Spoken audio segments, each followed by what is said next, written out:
I now hand over to our other co-chair, Ms. Nicole Griffith, and Nicole's work has been significant as we moved into the implementation of the school nutrition policy. I think the Ministry of Education is very grateful for the lead role she played in ensuring that our canteens understood what needed to be sold, how to prepare healthier foods, and she has been significant in working on the compliant list. So I now ask her to share from her perspective the progress so far. Good morning, everyone.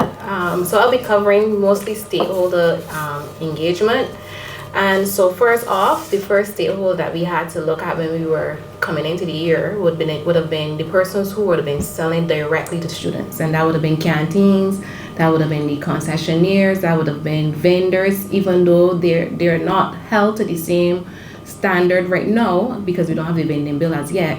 We looked at all of those persons, and so through Jan, we had vendor training, and in that vendor training we had more than one this year, and in those vending trainings we had each canteen coming out and sharing the concerns that they had at the time, and out of those concerns then we would go back and we would try to find ways to help them, even if it meant the team having to interface and try to talk to vendors, and that's the large vendors in terms of the distributors on their behalf, even if it meant that we had to actually go and look at their menus for them. And so out of that, we revamped our alternative snacks list. This year we did not touch the beverage list at all, but we did revamp the snack list. And in that snack list this year, we asked all the stakeholders who had any stake in any form of snack or any snack product that will be sold in the school, whether it's locally created or made, whether it's a cottage industry, whether it was a large manufacturing company or an importer.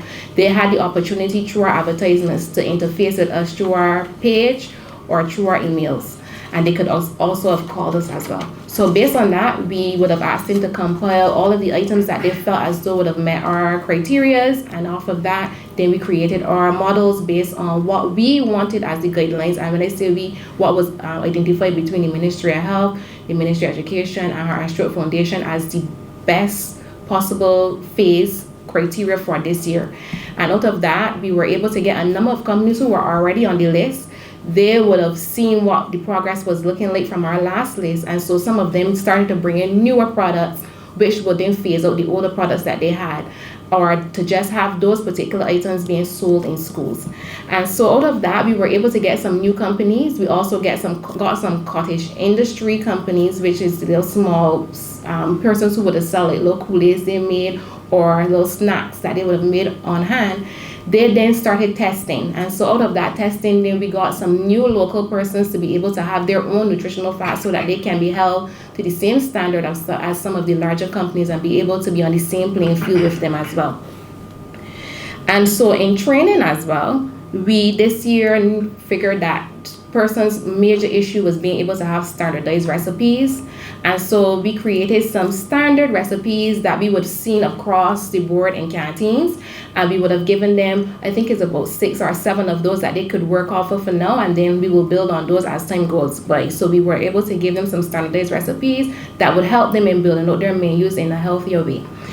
We also went into having guidelines. So we listed we listed almost all of the processed foods that we could possibly think of that is sold in Barbados, whether made here or imported, that we do not want to see within the recipes that they are going to be creating, so that we can reduce the processed foods, because processed foods, as we know, can cause cancers, they can promote hypertension, and those things can lead into further issues in our children later on. So we compiled that list and we issued them that list, because one of the concerns again is we don't know. And so as simple as a tablespoon of ketchup being the serving, people did not even know that was 1 tablespoon was a serving. And so we were able to guide them, to show them, hey, if you're going to do this, then this is the best way to do it. Along with that, we also gave them guidelines on how to reduce the salt in the food without the kids recognizing that the salt and the sugar was decreased. So they were able to then we had demos, and we had another canteen who was very successful at doing this, come in and to be able to show the other canteen concessionaires how to get this done and get it economically done without having to compromise on the taste, the flavor, and the cost. Then we had out of that as well, remember we had the compliance list and that went on. We had parent forums, and the parent forums went down the similar line of the canteen concessionaires meetings, where we were able to show them ways and to give them an avenue where they can be able to meet with us or to talk with us about the things that they're concerned about, because a lot of parents are concerned. And the one thing that people do not remember is that everybody really don't know, but everybody wants the best for their child. So if we can get them further to that, is one of the reasons why we continue to have the parent forums, where we speak to them about what activity is important, because it's not only about the food aspect, but what activity is important, why it is important for them to cook at home, and things that they can cook easily and where they can find those things, and people and programs and organizations, just as the youth gym, to come out and be able to utilize those things to get healthier kids so we can have a healthier future. Then we had, and we're trying to get this launched now, where we are trying to make a bridge between the Heart&Stroke Foundation and the PTA's organization within our schools, whether it's primary and secondary, so we can try to use that as a way that we can get out to more parents. And we had sensitizations when the policy first started, where we went out and parents really did say that they really wanted some guidance on how to prepare foods, how to get their kids off the tablets and outside. And so out of that, we now want to have that bridge between the PTA, where we can have that information flowing back and forth. Yes, they may not have the personnel to be able to train persons and parents on how to get this done, but we have the personnel and we have the manpower that we can try our best to get that done and to help them get it done as well. And I just want to say that we also had the concessionaires had an award ceremony. And out of that, most of them were so excited. They were so thrilled to see that persons actually saw that they were trying.